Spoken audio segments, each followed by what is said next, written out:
AB blood group মা, আচ্ছা পুরাটা একবার পড় শুনি। মা এবি ব্লাড গ্রুপ যুক্ত, পিতা ও ব্লাড গ্রুপ যুক্ত হলে তাদের সন্তান এ ব্লাড গ্রুপ যুক্ত বিশিষ্ট হওয়ার সম্ভাবনা কতখানি? কতখানি সম্ভাবনা সন্তান এই ব্লাড গ্রুপ যুক্ত। তো দেখা যাক মা এ এ বি, তাহলে জিনোটাইপ কি হবে? I A I B. এইটা প্রথম কাজ করতে পারি। একটা প্রশ্ন পড়ার পর আমি কি করতে পারি? ফার্স্ট অফ অল এটাই করতে। বাবা ও বলে দিয়েছে মানে কোনো চিন্তা নেই, ইয়ার কোনো বিকল্প হইতেই পারে, ইয়ারও কোনো বিকল্প নেই, ইয়ারও কোনো বিকল্প নেই। কি করব? আচ্ছা কিছু না, গ্যামেট তৈরি করবো আগে।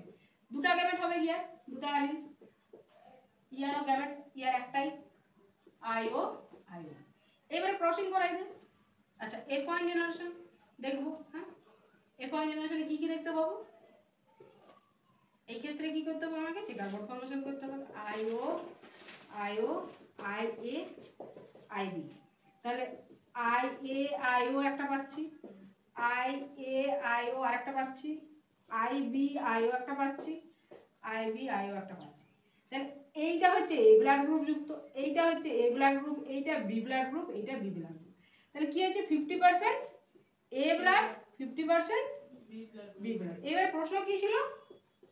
এ ব্লাড গ্রুপ যুক্ত কত পার্সেন্ট সম্ভব? 50% সম্ভব হয়েছিল। মানে প্রশ্নগুলো সহজ নাকি?